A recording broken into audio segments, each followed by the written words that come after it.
Assalamualaikum warahmatullahi wabarakatuh. Alhamdulillahi rabbil alamin. Wassalatu wassalamu ala ashrafil anbiya wal mursalin. Nahmaduhu wa nasta'inuhu wa nastaghfiruh. Wa na'udzu billahi min shururi anfusina wa min sayyiati a'malina. Man yahdihillahu fala mudilla lahu wa man yudlil fala hadiya lahu. Rabbi shrah li sadri wa yassir li amri wahlul 'uqdatam min lisani yafqahu qawli, amma ba'd. Alhamdulillah, bersyukur kepada Allah Subhanahu wa taala kerana dapat bersama pada malam ni. Insya-Allah pada malam ni saya akan sambung perbincangan Sunan An-Nasa'i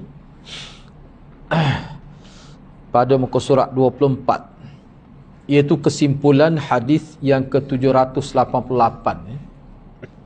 Hadis 788 di bawah tajuk Imamatul A'ma, yakni orang buta menjadi imam ataupun berimamkan kepada orang yang buta.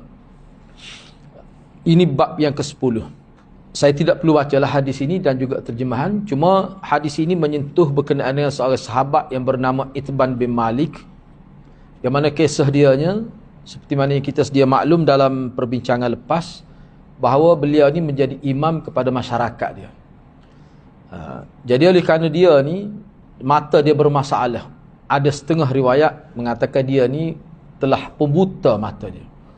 Dah banyak juga riwayat, dan sebenarnya riwayat yang mengatakan dia tidak buta itu lebih banyak lagi. Cuma semua terima bahawa keadaan mata Itban ini sudah terjejas teruk lah, sehingga kalau waktu malam yang gelap gelita, tidak ada, kita kata tidak ada, tidak pada bulan purnama lah. Lebih-lebih lagi kalau keadaan itu hujan dengan, kita kata, airnya, jadi menyusahkan dia.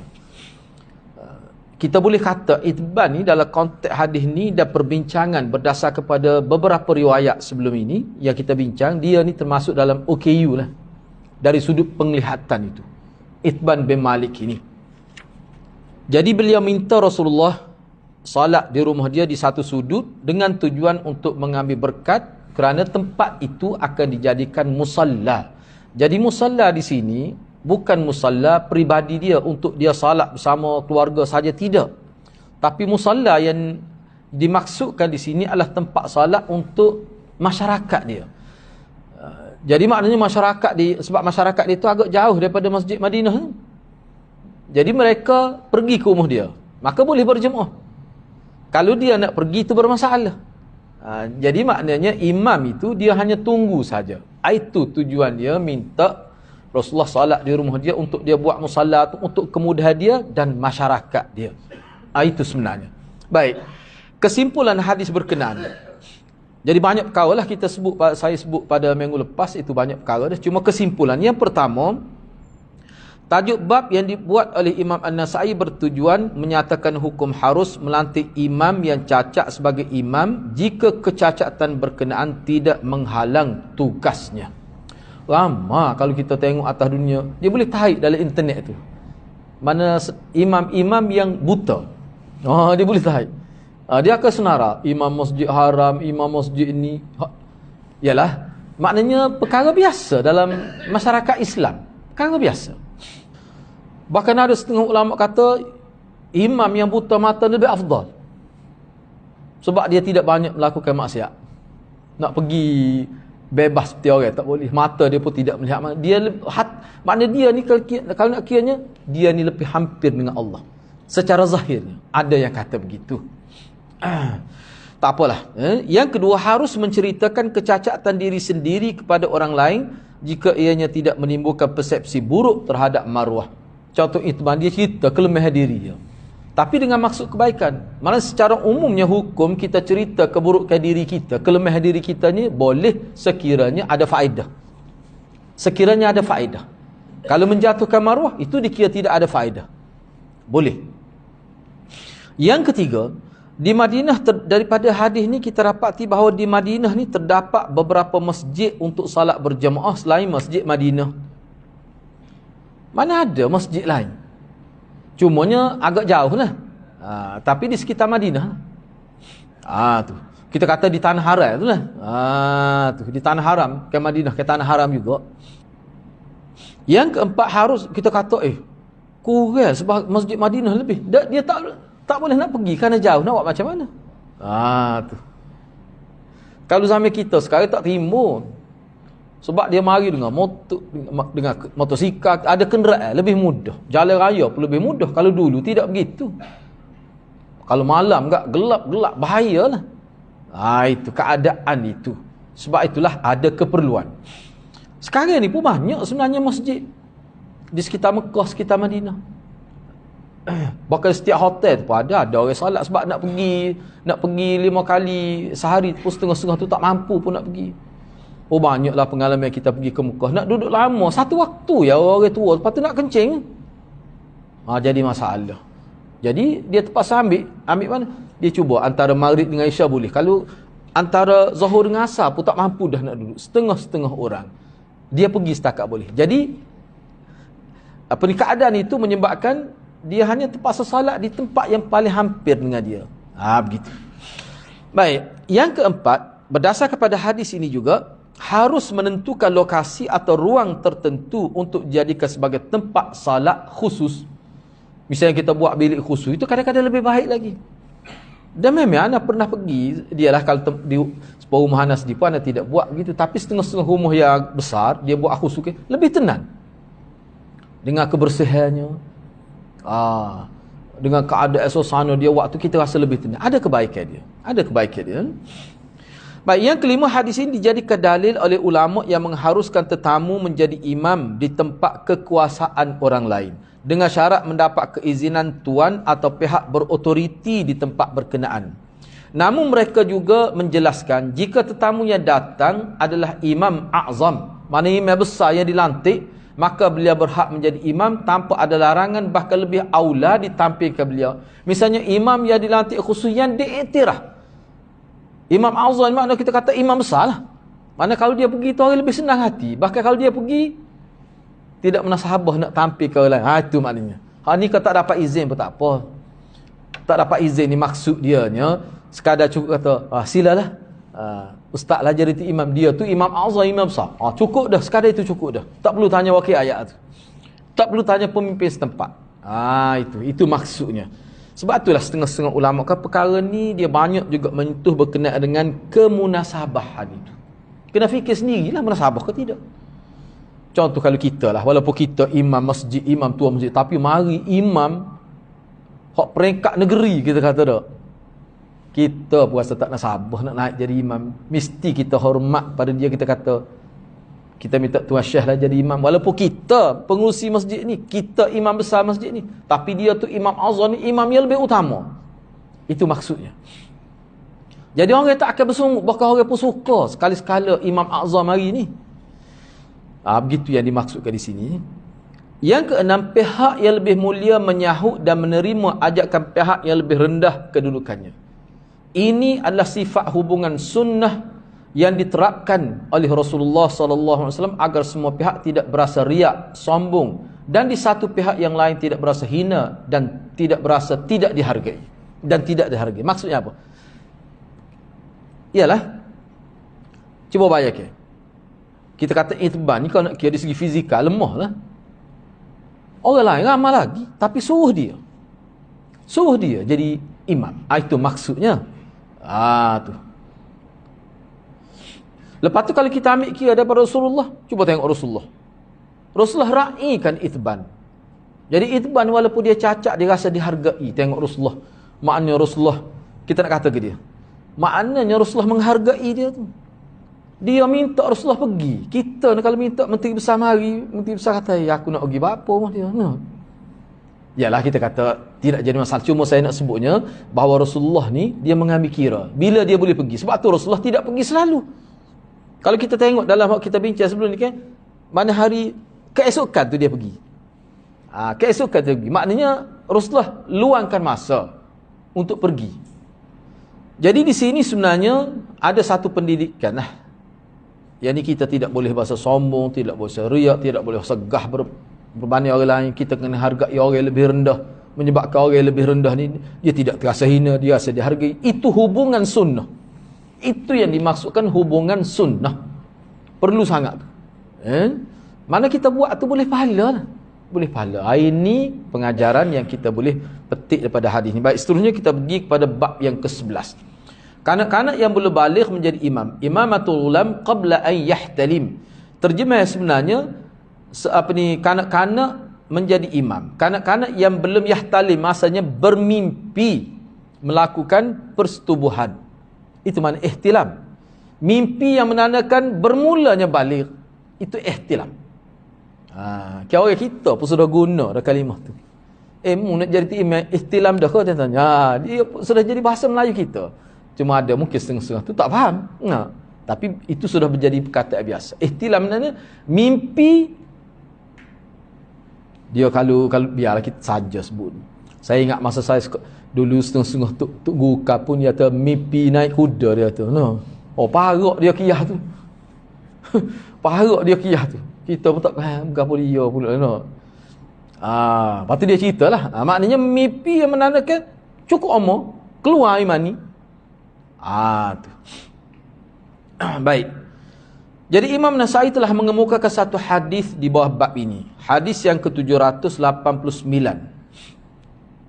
Wa bi qala akhbarana Musa bin Abdurrahman al-Masruqi qala hadatsana Husain bin Ali an Zaidah an Sufyan an Ayyub qala hadatsana Amr bin Salimah tu Salimah tu sebenarnya bukan Salamah. Al-Jurmi qala kana yamurru alaina ar-rukban fanata'allamu minhumul Qur'an فأتى أبي النبي صلى الله عليه وسلم فقال ليؤمكم أكثركم قرآنا فجاء أبي فقال إن رسول الله صلى الله عليه وسلم قال ليؤمكم أكثركم قرآنا فنظروا فكنت أكثرهم قرآنا فكنت أؤمهم وأنا ابن 8 سنين. Imam Nasai dengan sanadnya telah meriwayatkan hadis ini daripada Amr bin Salimah Al-Jurmi. Beliau telah meriwayatkan kalau sepatutnya ada koma tu, telah meriwayatkan kepada saya. Saya tu siapa dia? Ayyub. Ayyub, saya tu maknanya Ayyub tu.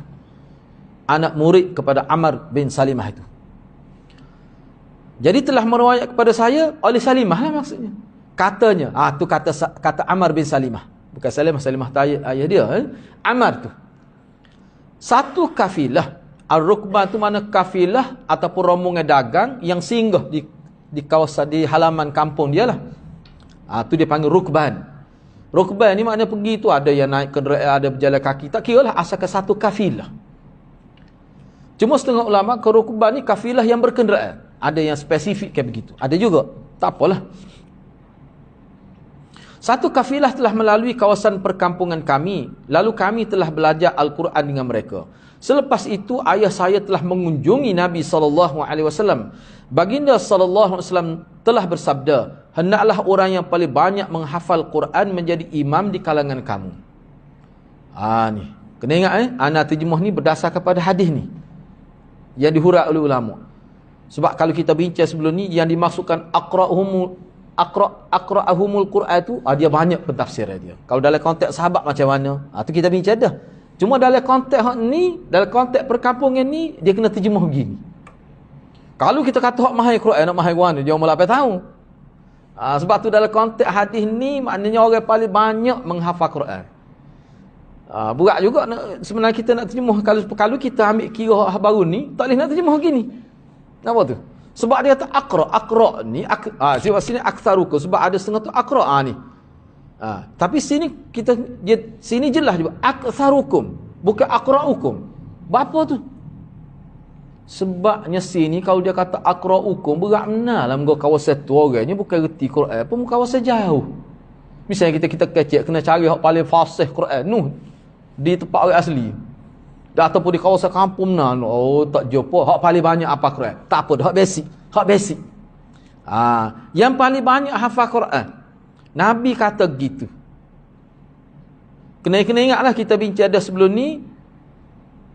Dalam setengah riwayat sebut Amr bin Salimah dia pergi juga jumpa Nabi. Akan jadi khilaf. Setengah kata dia ni sahabat tapi tak peringkat meriwayatkan hadis kerana dia kecil telajak. Setengah kata dak apa sebab dia pergi jumpa Nabi dah. Dan dia pun boleh dengar dah. Sebab tu pendapat yang lebih ramai, jumhur lah kita kata, dia ni adalah sahabat. Sahabat kecil. Sebab ada yang kata dia tidak sahabat. Baik. Jadi Nabi kata, dalam rombongnya semasa ayah dia dan orang masyarakat kapal dia pergi jumpa Nabi, antara yang Nabi sebut, bila nak semaya Jumaat ni, tu email tu kena cari yang paling banyak hafal Quran. Di kalangan kamu lah. Kemudian ayah saya datang. Mana balik kampung lah. Lalu dia pun kata. Dia kata sesungguhnya Rasulullah SAW telah bersabda. Hendaklah orang yang paling banyak menghafal Al-Quran menjadi imam di kalangan kamu. Lalu mereka melihat. Akulah yang paling banyak. Bila cek-cek tengok aku paling banyak apa Quran. Hak tua-tua ni tidak banyak sangat. Oleh kerana itu aku telah dilantik menjadi imam. Sedangkan aku pada ketika itu baru berumur 8 tahun. Umur 8 tahun jerul. Umur 8 tahun. Kan ingat cerita dia kan? Hak pakai maya tongeng nampak punggung. Ingat ada cerita dia tu. Akhir sekali boleh baju baru. Dan dia kata, sokolah boleh baju baru. Kita jadi tak email. Orang Tino kata, buat lah baju. Kata email kita, nak kau baju. Selok lah tu. No. Ya, Tino kata, malu kita. Tengok tu email pakai lagu tu. Kan cerita dia sebut dah. Siapa dia kata, sokolah boleh-boleh. Mungkin budak amal ni, sokolah boleh hadiah baju ni. Baik, tak apa. Perbincangan dan pedoman hadis. Yang pertama, hadis bab menunjukkan hukum harus kanak-kanak al-ghulam yang belum balik menjadi imam. Baik, sekarang ni kita nak bincanglah sedikitnya. Sebab kalimah al-ghulam. Sebab apa? Sebab akan datang kita, kalau kita belajar hadis, kita akan jumpa kalimah al-ghulam ni pelbagai bentuk penggunaan dia. Kena tahu lah. Oleh kan, ada setengah tu kepada orang tua guna ghulam. Baik, cuba kita tengok di sini. Pandangan ahli bahasa Arab berkenaan maksud kalimah ghulam dari sudut lughahnya. Kita ambil dari sudut lughah. Yang pertama, Al-Majd. Ni seorang tokoh bahasa lah. Kitab dia Al-Manhal, nama kitab dia. Dia kata, Al-Ghulam ni adalah kanak-kanak yang sampai tahap baligh. At-Tarus Syarib. Tarus Syarib ni kalau 14, cuba tengok 14 tu lah At-Tarus Syarib. Makna sampai tahap baligh At-Tarus Syarib. Menjadi kebiasaan orang Arab menggambarkan kanak-kanak yang telah sampai tahap baligh dengan ungkapan telah mula tumbuh misal. Orang kita begitu. Tumbuh misal ni cukup umur ni. Tu dia panggil At-Tarus Syarib. Orang Arab pun guna gitu juga. Sebab kalau tak ada tumbuh misal tu tak baligh lagi tu. Sebab tu kita kata nak nikah misal tak tumbuh lagi. Kebiasa. Kalau Melayu kita kecek gitu. Orang Arab pun jadi kebiasaan juga gitu. Jadi kata Al-Majd, maksud ghulam ni kanak-kanak yang sudah ada tumbuh misal tu. Tu. Itu dari sudut bahasa. Jadi antonimnya adalah al-kahl yang bermaksud orang tua. Orang tua ni berubah misal tu. Tu kahl dia panggil. Atau boleh juga maksudnya bayi yang baru dilahirkan hingga sampai kepada zaman baligh. Tu dia panggil ghulam juga. Daripada bayi sampai kepada baligh tu panggil ghulam juga. Ni pengguna Arab. Kata jamaknya adalah aghlimah, ghilmah dan ghilman. Itu kata plural dia. Jamak dia. Tak apalah tu dari segi bahasa Arab lah. Itu kata Al-Majd. Baik. Ana sebut ni sebab apa? Sebab ahli bahasa sendiri pun dia gini, dia panggil wad' dia panggil. Dalam istilah Arab wad'. Wad' ni satu kalimah, kita nak faham, kita kena tengok orang Arab guna macam mana. Itu dia panggil al-wad'ul arabi. Itu penting tu. Sebab tu syarat seorang nak jadi mujtahid, dia kena reti mahir bahasa Arab. Kalau tidak, masalah dia dalam bab memahami nas itu. Baik, Al-Fayumi kata, ni saya ambil ni tokoh, saya tak sempat nak buat biodata dia. Dalam internet ada semua biodata dia ni. Ada semua, boleh tengok. Kalau tengok oleh kitab pun boleh, tapi nak mudah, tarik nama dia. Tarjamah Al-Fayumi, keluar. Banyak data dia. Al-Fayumi, dia kata Al-Ghilman. Ghilman dengan ghulam ni sama saja. Cuma ghilman ni jamak. Adalah anak lelaki yang masih kecil. Dia guna anak lelaki yang masih kecil. Kata jamaknya adalah ghilmah. Jika ia dalam bentuk killah. Killah ni bentuk jamak yang tak lebih daripada 9. Sekat 9. Dia panggil killah. Dan jika bentuk jamak kathrah, mana 10 ke atas tanpa had, wazan dia adalah ghilman. Tu dalam bahasa Arab. Ada juga digunakan kalimah ghulam untuk lelaki. Ghulam ni untuk lelaki dewasa. Ni orang panggil penggunaan secara majaz, bukan hakikat. Maknanya hakikat ghulam dia untuk kanak-kanak. Tapi orang Arab ada juga guna untuk dewasa. Sebagaimana kalimah syekh digunakan juga untuk kanak-kanak. Padahal syekh untuk orang tua. Dan ia juga adalah penggunaan secara majaz. Jadi ada juga ghulam digunakan kepada orang tua. Seperti mana syekh ada juga digunakan kepada kanak-kanak. Tetapi penggunaan itu bukan penggunaan mengikut makna yang hakiki dia. Kalau makna hakikat, ghulam ni budak-budak lah. Makna sebenar syekh ni makna orang tua lah. Tapi ada juga penggunaan sekali-sekala digunakan begitu. Dalam syair pun ada. Sebenarnya dia kemukakan syair, anda tidak masuk syair di sini lah. Tokoh yang lain, Al-Azhari. Dia kata, saya mendengar orang Arab berkata kepada orang tua dengan kalimah ghulam, dan ini digunakan secara meluas dalam percakapan mereka. Sebab kita lah. Kadang-kadang orang tua umur 80, dia panggil kepada umur 40. Awal dia panggil tak? Awal ni asal ke budak. Tapi nisbah pada dia yang tua, bila dia panggil kepada orang umur 40, dia panggil awal lagi. Bahasa Kelantan tak? Boleh tu. Tapi kalau dia 45, dia tak boleh panggil kalau orang 40 awal. No, yang suka kat orang. Ni umur 80, 90, 96 tahun umur misalnya, no. Dia guna pada orang umur 40 awal, itu tak apa lagi. Dia kata Fayum Azhari, dia kata secara meluah penggunaan itu tu. Perhatian, perhatian. Kebanyak ni perhatian ni maksudnya dalam konteks hadis ni apa yang Nabi nak pakainya? Nabi guna pakai ghulam dalam maksud apa? Baik. Perhatian, kebanyakan ulama menyatakan bahawa kalimah ghulam yang diguna pakai dalam hadis bab adalah kanak-kanak yang telah mumayyiz, yang memahami hukum-hukum salat. Makna kalau dia semaya tu sah, tentu sah maya dia. Bukan kanak-kanak masih kecil, bukan kanak-kanak yang masih kecil yang belum mumayyiz. Tidak ada khilaf tentang hukum sah salat berimamkan mereka. Hak tadi, hak mumayyiz tadi. Dan dia tahu dah hukum sah tak sah, dia tahu. Wak gini tak boleh. Kena buat gini semai. Dia tahu tu. Walaupun tidak siapa perekat fakih dalam bab tu. Tak apa dah. Kisah pun boleh dah. Tu kebanyakan ulama sebut. Jadi makna ghulam yang dimaksudkan dalam hadis ni, inilah. Dah 8 tahun. Setakat mana ya 8 tahun ni nak? Mana tahu hak basic lah. Sekadar sah. Begitu. Baik. Yang ketiga. Hadis Amr bin Salimah adalah sahih dan telah disebutkan oleh Imam Al-Bukhari dalam sahihnya.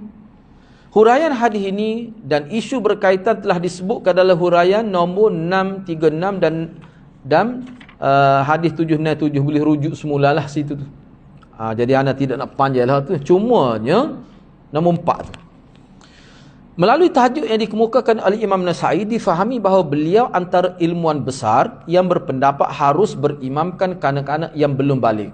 Kira-kiranya Ammar tadi tak balik lagi. Mumayyiz ni bukan makna balik, jangan silap faham. Belum sampai kita kata dia tidak ihtilam lagi, tapi dia ingat Quran banyak. Tu.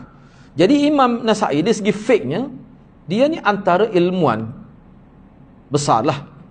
Tidak dinafikan hal tu. Dia kata boleh, harus.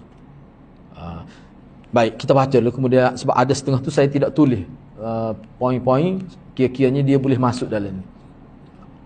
Sebabnya Nabi kata yang paling banyak hafal Quran di kalangan kamu, dia tak ayat balik ke tak balik. Ulama ambil kira belakang tu. Tu. Baik. Walau bagaimanapun masalah ini telah menjadi khilaf di kalangan ulama. Jadi khilaf di kalangan ulama. Dia gini penting kita tahu ni. Sepuluh rumah kita, kita nak latih anak kita semaya. Penting, kena tahulah ni. Lama duk buat, sah ke tidak? Anak kita umur 8 tahun, dia ngapa Quran dah. Walaupun sejuzuk, 2 juzuk pun nak latih dia jadi imam.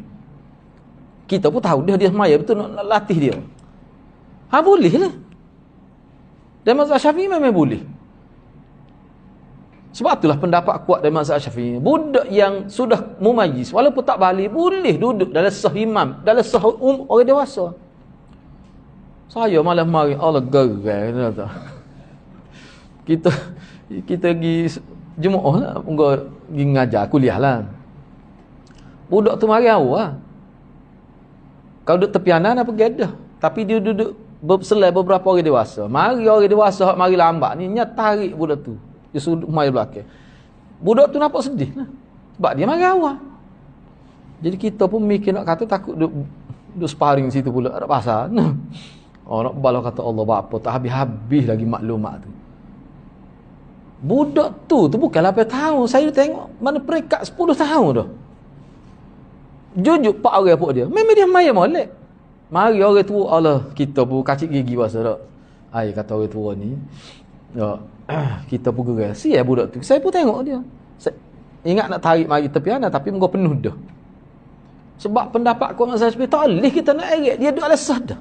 Itu pendapat kuat dalam mazhab Syafi'i. Lepas tu dia tu walaupun tak balik lagi, mumayyiz dia. Hak ni jadi imam pun boleh. Tak kena gitu. Sebab tu kita nak ngaji. Dah lah tak boleh. Jadi budak-budak pun jadi dia lemah.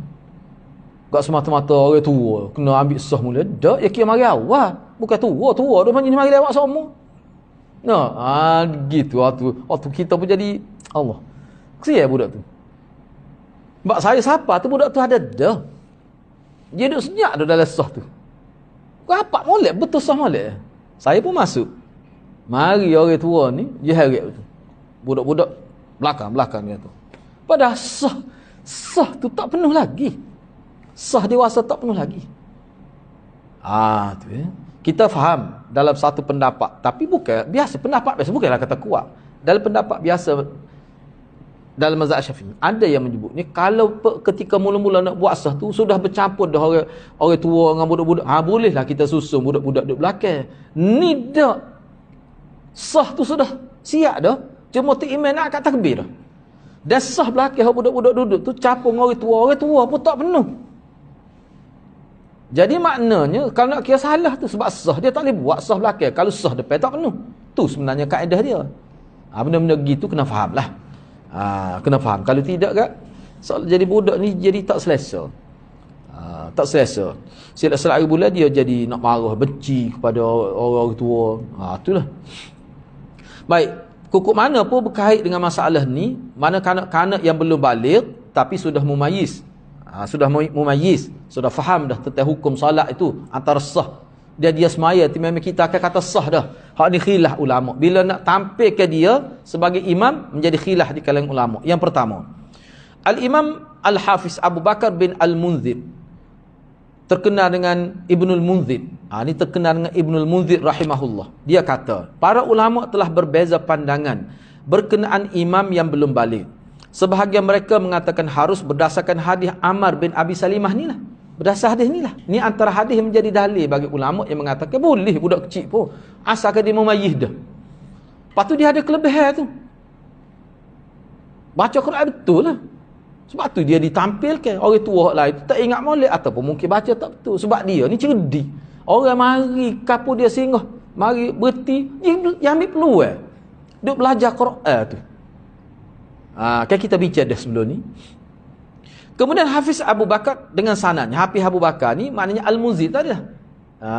Hafiz Abu Bakar bin Al-Munzir. Kemudian Al-Hafiz Abu Bakar dengan sanad telah mengeluarkan hadis daripada Hisham bin Urwah daripada ayahnya yakni Urwah yang menyebutkan bahawa Al-Ash'ath, mana pun tak erti nak tulis tu, Al-Ash'ath telah menampilkan seorang ghulam.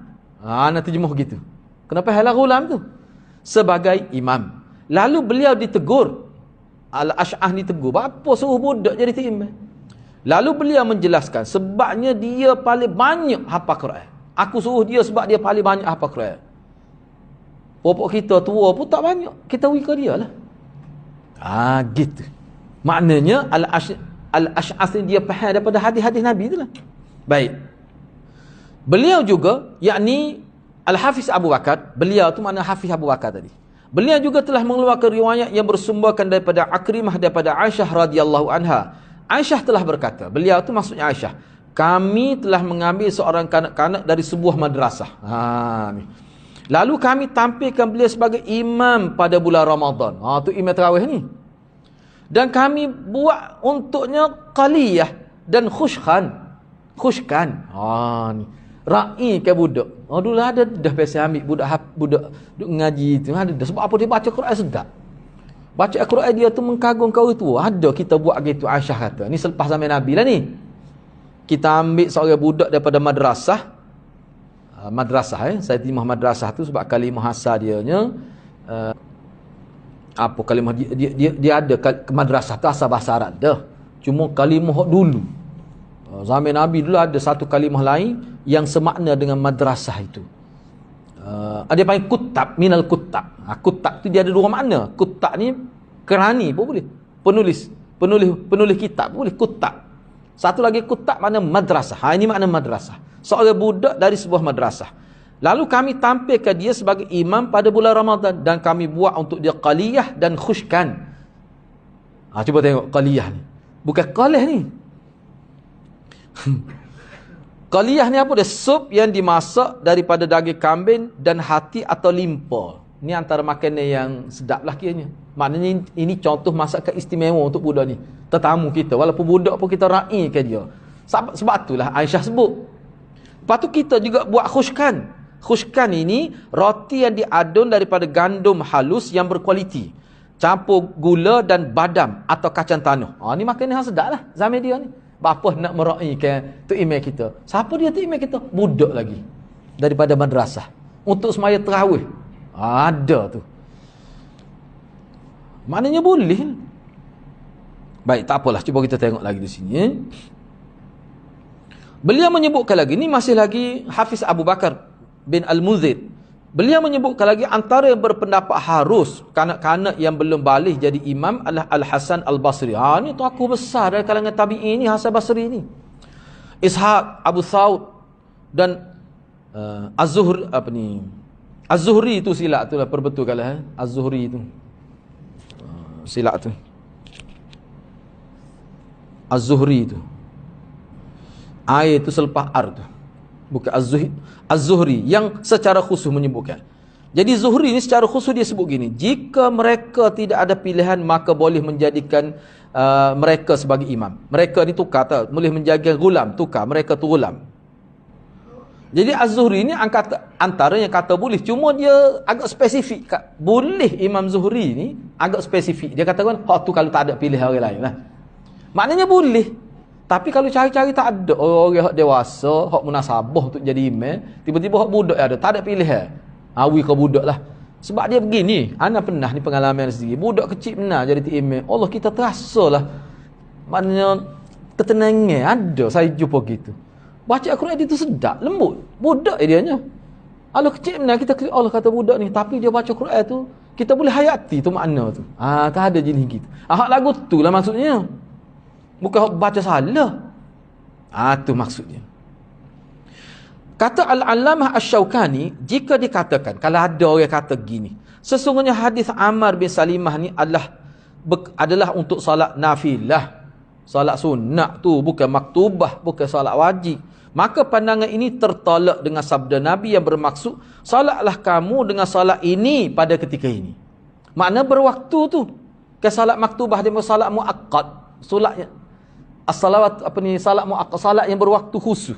Baik, dan juga sabda Nabi SAW bermaksud, maka apabila masuk waktu salat, maka hendaklah salah seorang dari kalangan kamu menjadi imam. Jadi kenyataan baginda SAW ini adalah fasa pertama dalam hadis dan permulaan bagi sabdanya yang mengarahkan agar yang paling banyak hafal Quran menjadi imam. Jadi hak Nabi sebut ni, salatlah kamu dengan salat ini pada ketika ini, itu permulaan hadis tu. Begitu juga hadis, maka apabila masuk waktu salat, maka salah seorang dari kamu menjadi imam. Dia banyak hadis. Jadi hadis-hadis ni hak duduk di permulaan. Akhir hadis ni semua sebut hendaklah hak jadi tu imam tu hak paling banyak apa Quran. Jadi bila kita gabungkan fasa pertama hadis, ke hadis tu fasa pertama ni maknanya beberapa perkara Nabi sebut dalam satu hadis. Jadi hak saya sebut tadi dua contoh tu maknanya hadis yang permulaannya sebut gitu. Jadi kalau kita perhatikan hadis-hadis tu, dia menunjukkan semaya fardu tu. Cuba tengok. Salatlah kamu dengan salat ini pada ketika ini. Salat ni pada ketika ini. Itu salat fardu tu kalau begitu tu. Salat ni pada ketika ni. Dan hendaklah hak jadi imam tu orang paling banyak apa Quran. Tu akhir fasa kedua hadis tu. Begitu juga hadis lain. Apabila masuk waktu salat, maka hendaklah salah seorang dari kamu menjadi imam. Dan hendaklah yang menjadi imam itu orang yang paling banyak apa Quran. Nabi sebut. Jadi maknanya bila masuk waktu itu salat fardu tu. Sebab tu Imam Syaukani kata, hak berkenaan dengan hak ni bab salat fardu, bukan salat sunat. Maknanya hadis Ammar bin Salimah ni bab salat fardu, bab solat fardu, bukan solat sunat. Kalau solat sunat tu memang ulama kata lebih ringan, lagi boleh lah. Kalau fardu pun boleh, tak usah tanya lah sunat tu, lagi boleh. Yang kedua, makruh menjadikan mereka sebagai imam. Ni ada juga yang kata makruh, boleh tapi makruh. Siapa dia yang kata gitu? Atta, Asy-Sya'bi, Mujahid, Malik, Sufyan Ats-Tsauri dan Ashabur Ra'i. Telah disebutkan Ashabur Ra'i ni salah seorangnya Imam Ahmad lah. Apa ni? Dia ni terkenal di kalangan Zahiri lah juga dia. Telah disebutkan kepada Imam Ahmad. Imam Ahmad ni antara hak tak setuju, tak boleh. Telah disebutkan kepada Imam Ahmad hadis Amr bin Salimah. Hak menjadi dalil kepada yang kata hak boleh, harus budak kecil asal hak tidak balik lagi jadi tu imam ni. Orang sebut pada Imam Ahmad tentang hadis Amr bin Salimah, dia kecil 8 tahun jadi tu imam. Apa Imam Ahmad kata? Tinggalkannya. Dia suruh tinggal hadis tu. Kita kata parut Imam Ahmad. Hadis itu tidak jelas. Tak jelas hadis tu. Mana hadis lain yang Nabi larang, ada lagi lebih jelas. Kita menganggap hadis itu ada pertikaian. Ini orang panggil bab tarjih. Dia tak tarjih hadis tu. Mana dia tarjih hadis lain lah. Hak Nabi suruh akra tu kan bukan makna budak kecil. Akra ni mana orang dewasa pun kena pilih. Hak paling faham tentang Quran. Hak tu lebih kuatnya dia kata. Dia kata Masjid Madinah ni ada ke budak 8 tahun jadi imam Masjid Madinah? Ulama lain kata sudut kira gitu lah, mengenai Nabi ada situ ni nak ayatnya boleh di tempat lain. Masjid Madinah orang tak kira dah tu. Kalau tak ada Nabi orang tak orang lain mesti Abu Bakar. Buat tu jadi imam ya. Kalau Nabi tak ada. Ni kira tempat lain. Bila boleh maknanya harus. Dia begini saya tengok ni pendapat yang agak kecil lah. Ada yang kata boleh jadi dalam keadaan-keadaan tertentu kanak-kanak tu walaupun tak cukup umur tapi jadi lebih afdal dia kalau dia lebih baik daripada orang dewasa. Hafal Quran lebih banyak, mutu baca Al-Quran pun, dan dia ni pun jenis faham hukum walaupun 8 tahun lebih utama dia lagi. Tu. Tapi umumnya ulama letak harus. Umumnya letak harus. Kalau nak kata afdal tu hak tadilah sekadar tadi. Orangnya Imam Ahmad dia tidak tarjih hadis. Dia tarjih hadis aqra tadi, bukan aksar. Baik. Imam Auza'i berkata tidak boleh ghulam menjadi imam untuk salat fardu hinggalah beliau sampai umur. Kena pasti sampai umur balik dulu baru boleh. Kecualilah ada kecuali juga. Kecualilah di kalangan kelompok itu tidak ada orang yang hafal langsung Quran. Kalau ada orang tu hafal Quran walaupun sikit pun kena wih kat itu. Sebab baca sayap pun tak apa dah. Mana Imam Auza'i ni dia perketat lagi masalah ni. Boleh pun dengan kadar itulah. Dengan kadar itu. Maka di ketika itu bolehlah bagi mereka menjadikan kanak-kanak sebagai imam. Dan itu pun mesti yang murahaqah. Ni. Mungkin kita tak pernah dengar murahaqah ni. Ni dalam istilah Yusuf Qaradawi dalam ilmu psikologi dia panggil sinnul murahaqah. Ada istilah dia. Cuba tengok bawah tu. Apa makna murahaqah tu? Murahaqah ni tahap kanak-kanak yang hampir tu. Dia punya desktop ana tu banyak benar kalimah kita tarik lain jadi lain. Tak erti nak ubah lagu mana. Misalnya kalau kita kata misalnya kalimah kami banyak jadi huruf besar sama. Tak tahulah sebab apa dia ada tak kena macam mana tak erti nak buat. Ni makna hampir Apa makna murahaqah? Ini tahap kanak-kanak yang hampir balik. Tidak boleh kanak-kanak yang masih jauh daripada zaman peralihan. Sinnul murahaqah, zaman peralihan. Peralihan daripada kanak-kanak nak pergi jadi balik. Maknanya murahaqah ni nak balik lala dah. Kalau bahasa Kelantan nak balik lala. Boleh lagi. Tapi janganlah hak jauh nak lagi nak balik. Bertahun-tahun lagi nak balik. Tak boleh. Ni kata Imam Auza'i. Boleh pun hak tu lah. Jadi hak balik ni umur berapa kalau budak jatuh? 12 tahun. 10 tak balik lagi. 12 tahun tu pun bulan 12 tahun tu banyak kayaknya gitulah kita kata. Makna kalau dia balik dia ayat Quran dia balik. Peringkat tu. Peringkat tu. Jadi sinul murahaqah ni mana kira-kira dekat mana nak balik. Kira-kiranya duduk pada umur balik, umur 12 tahun. Tak balik lagi, tapi duduk pada umur hak balik dah. Itu mana sinul murahaqah. Sebab tu ana terjemah dengan zaman peralihan itu. Kalau Imam Auza'i dia kata hak tu lah. Baik, yang ketiga, tidak boleh untuk salat jemaat. Ada hak kata kanak-kanak tak boleh. Semaya lain boleh, semaya jemaat tak boleh. Namun boleh untuk salat-salat hak lain, jemaat ya tak boleh. Mana hak fardu hak lain boleh. Sunat boleh, jemaat tak boleh sebab ramai berdoa gitu. Tu. Ini adalah qaul jadid Imam Syafi'i. Tu. Qaul jadid Imam Syafi'i. Adapun qaul qadim, beliau menyatakan sesiapa yang sah menjadi imam pada salat fardu, maka sahlah juga ia menjadi imam pada salat Jumaat dan salat hari raya. Cuma saya tidak suka untuk salat Jumaat dan salat hari raya kecuali imamnya adalah pemimpin atau wali setempat. Imam Syafi'i kata dalam qaul jadid dia, boleh budak-budak tak boleh jadi imam pun, cuma semaya Jumaat ya tak boleh. Itu pendapat Imam Syafi'i dalam qaul jadid dia. Tapi dalam qaul qadim hak sebelum tu, semasa dia di Iraq, dia kata lain. Dia kata siapa-siapa yang bila dia jadi tu imam semaya fardu sah, maka sah juga mana-mana semaya. Tak kiralah semaya Jumaat ke hari raya ke. Sah. Ya sah. Cuma saya lebih suka kalau semaya Jumaat dan semaya hari raya. Sebab apa disebut khusus semaya Jumaat? Sebab semaya ni pergi belakang. Sebenarnya semaya hari raya lebih ramai lagi pada semaya Jumaat. Sebab semaya hari raya reti nak pergi. Makna ni semaya besar ni. Kalau anak nak sebut Kelantan bahasa sedih belum, mau nak sebut budak jadi imam ni untuk semaya Jumaat semaya raya, sebab Imam Syafi'i kata uhibbu akrahu. Uhibbu saya suka, akrah ni saya tak suka. Tapi boleh sah. Ni dalam qaul qadim.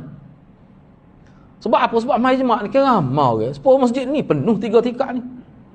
Nak letak budak kecil ada imam tu takutnya ada berlaku gitu gini. Enggak budak, malu sajalah. Walaupun sah dah maya dia pun. Tu kata Syafi'i, penampilan pada waktu tu. Begitu juga semaya hari raya, ramai lagi. Jadi maknanya sepatutnya imam itu lebih khususlah. Itu maksud Imam Syafi'i. Baik, kita pergi pada bab yang ke-12. Qiyamun nas iza ra'awul imam.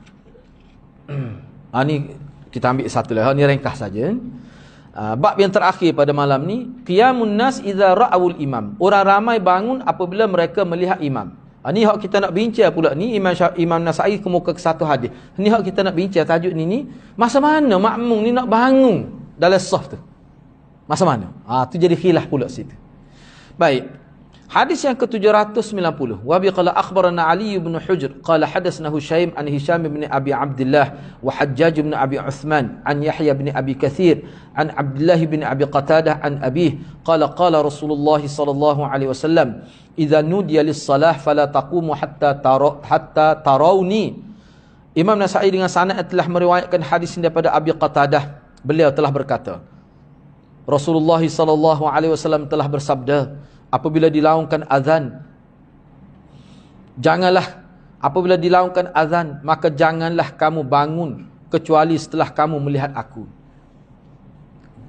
Sebab hadis ni kena fahamlah dulu, hadis ni lau azan, mana tidak iqamat lagi. Jangan gaduh bangun nak semaya sunat tu tak apa. Bangun nak semaya fardu.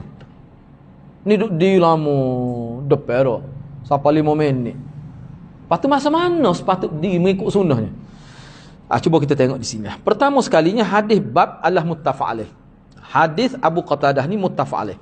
Huraiannya sebenarnya telah sebut dah pada hadis sebelum ni. Hadis 87 tu. Baik. Yang kedua, Imam An-Nasai telah mengemukakan bab dan hadis Abi Qatadah sebagai istidlal, sebagai proses pendalilan bahawa disyaratkan makmum bangun apabila mereka melihat imam tampil untuk memimpin salat berjemaah. Mengikut sebahagian ulama, ini adalah pendapat yang rajih dalam masalah. Inilah pendapat yang rajih. Bila imam tu daripada bilik dia ataupun imam tampil di sah dia, di mihrab itu, waktu itulah bangun. Ini pengikut yang rajih mengikut kebanyakan ulama. Walau bagaimanapun berkait dengan waktu yang sepatutnya makmum bangun untuk menunaikan salat berjemaah telah menjadi khilaf di sisi ulama. Ini saya kemukakan cukup ringkas untuk supaya simple perbincangan. Yang pertama, Imam Malik rahimahullah berpendapat sebagaimana yang tersebut dalam Muwatta'nya, saya tidak mendengar berkenaan waktu yang khusus perlu orang ramai bangun untuk mendirikan salat. Cuma saya berpendapat perkara berkenaan mengikut kemampuan seseorang, kerana kemampuan mereka berbeza-beza. Jadi kita nak bangun masa mana tak ada pengkhususan di situ, kata Imam Malik. Bangunlah nak bangun masa mana pun. asalkan dia boleh bertakbir sekali dengan imam. Mana bagi Imam Malik tidak ada pengkhususan. Mana di sini ada kelonggaran. Yang kedua, kebanyakan ulama berpendapat apabila para jemaah sudah berada di masjid, maka mereka hanya perlu bangun apabila selesai dilaungkan iqamah. Selesai iqamah, bangun, tak tubik lagi pun, boleh bangun dah. Tu kebanyakan ulama kata gitu. Mana selepas syahadah itulah, la ilaha illallah itulah. Yang ketiga, Anas bin Malik berkata, mereka bangun apabila dilaungkan ungkapan qad qamatis salah. Bila sebut qad qamatis salah, bangunlah. Riwayat ini diriwayatkan oleh Ibnul Mudhir, tadilah Hafiz Abu Bakar tadi. Tu. Dan orang lain. Sa'id bin Mansur telah meriwayatkan maklumat ini daripada jalur Abi Ishaq. Yang keempat, ni Sa'id bin Musayyab.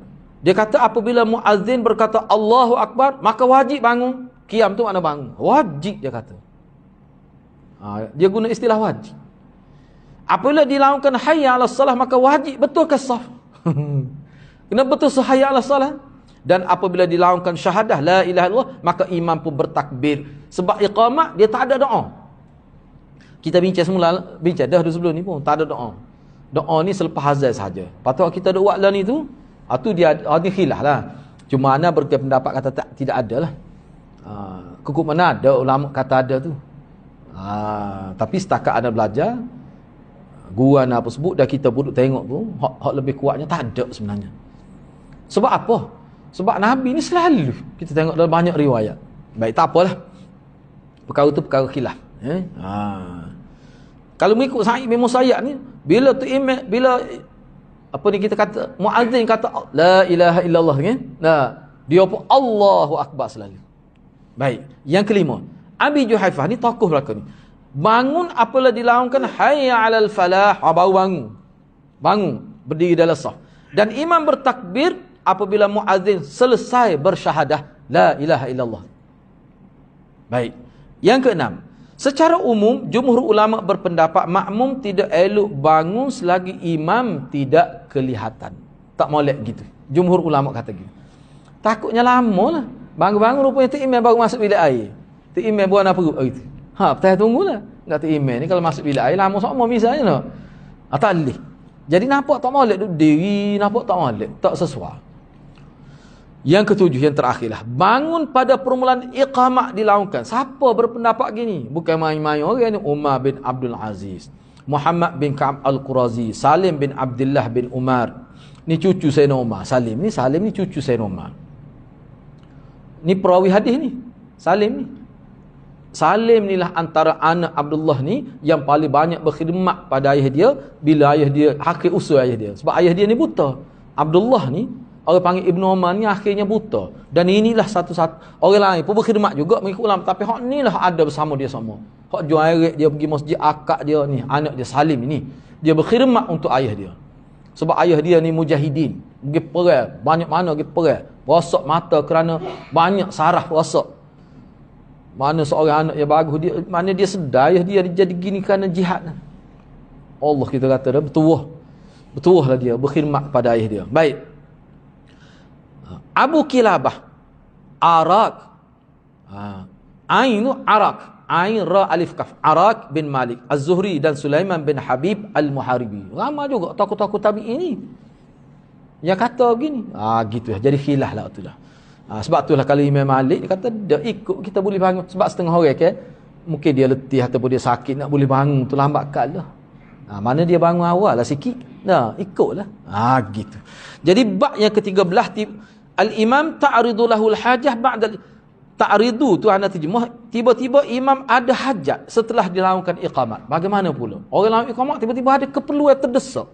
Terimeh tu. Lagu mana nak buat? Ini kita bincang minggu hadapan. Jadi ana setakat itulah dulu. Mudah-mudahan Allah berkati kita semua. Aku qauli hadza wa astaghfirullahal azim li wa lakum. Wassalamualaikum warahmatullahi wabarakatuh.